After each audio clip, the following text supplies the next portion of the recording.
حمل روکا جا رہا ہو آپریشن کر کے. السلام علیکم دوستو بہت سارے لوگ اولاد سے پریشان ہیں، یعنی کہ وہ سوچتے ہیں کہ ہمیں اولاد بہت کم ہو تو کس طریقے سے ہم بستری کریں جو حمل نہ رکے. تو دیکھیے، سنتے ہیں ہم حضرت مفتی طارق مسعود صاحب کی زبانی کہ آپ حلال طریقے سے کس طریقے سے روک سکتے. تو چلیے ویڈیو شروع کرتے ہیں. آخری مسئلہ یہ ہے کہ بیماری کی وجہ سے وقتی طور پر وقفہ کر لینا جائز ہے. سمجھ میں آ رہی ہو بات؟ اسی طرح عورت کے لیے بچہ سنبھالنا، ایک جڑواں پیدا ہو گیا، بگلے بھی جڑواں ہوں گے وہ، اور اتنی آمدن نہیں ہے کہ وہ دائی رکھیں گھر میں یا ڈے کیئر میں جمع کرائیں ان بچوں کو، خود ہی پالنا پڑتا ہے اور گھر میں اور بہت سارے کام بھی ہیں. اس نیت سے اگر کوئی کرنا چاہے وقفہ تو اللہ کی طرف سے پابندی بولو بھائی نہیں ہے. سمجھ میں آ رہی ہے بات؟ تو پابندی نہیں ہے. کوئی ایسا وقتی عارضی طریقہ اختیار کر کے وقفہ کیا جا سکتا ہے، اگرچہ پسندیدہ نہیں ہے شریعت کی نظر میں. اسلام میں ترغیب یہی ہے کہ نہیں کرو وقفہ، لیکن اگر کوئی کرتا ہے تو جائز ہے. لیکن یاد رکھو، اس نیت سے وقفہ کرنا کہ میں اسکول کی فیسیں کہاں سے بھروں گا.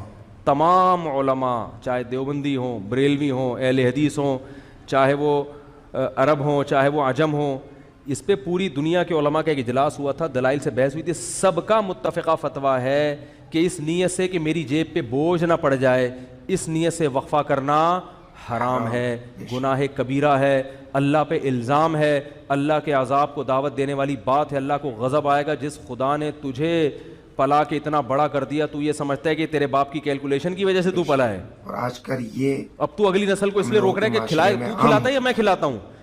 قرآن کہہ رہا ہے نحن نرزقکم، ہم تم کو بھی رزق دیں گے، وإیاہم، اور ان کو بھی. علماء کہتے ہیں غریبوں کے لیے نازل ہوئی ہے.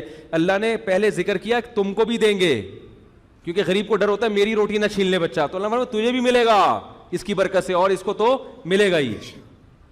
اور آج کل زیادہ تر حمل جو روکا جا رہا ہے وہ اسی نیت سے کہ کھلائیں گے کہاں سے، تنخواہ میں پورا نہیں ہو رہا. سب کی زبان پہ یہی ہے. اسلام میں کیا ہے؟ فیملی پلاننگ والے کہتے ہیں پہلے انتظام کرو پیسوں کا، پھر بچے پیدا کرو. اسلام کہتا ہے نا نا نا نا نا نا نا نا نا. غربت دور کرنے کا ذریعہ کیا ہے؟ نکاح اور اولاد کی کثرت، جو میں انشاءاللہ اگلے بیان میں احادیث پیش کروں گا اس پر. تو یہ دوسرا طریقہ جائز ہو گیا کہ سنبھالے نہیں جا رہے تو ٹھیک ہے، وقتی طور پہ روکا جا سکتا ہے. اور اس نیت سے حمل روکنا کہ لوگ کیا کہیں گے اتنے بچے، اس نیت سے بھی حمل روکنا کیا ہے؟ حرام ہے. اسی طرح علماء کا اجماع ہے کہ اس نیت سے حمل روکنا کہ بیٹی نہ پیدا ہو جائے. مثلا کسی کی 6 بیٹیاں ہو گئیں، اب وہ کہہ رہا ہے یار اگر ایک اور بیٹی ہو گئی میں تو جیتے جی مر جاؤں گا، اس لیے حمل روک رہا ہے. اس نیت سے بھی حمل روکنا کیا ہے؟ حرام ہے. کیونکہ آپ بیٹی کو کیا سمجھ رہے ہو؟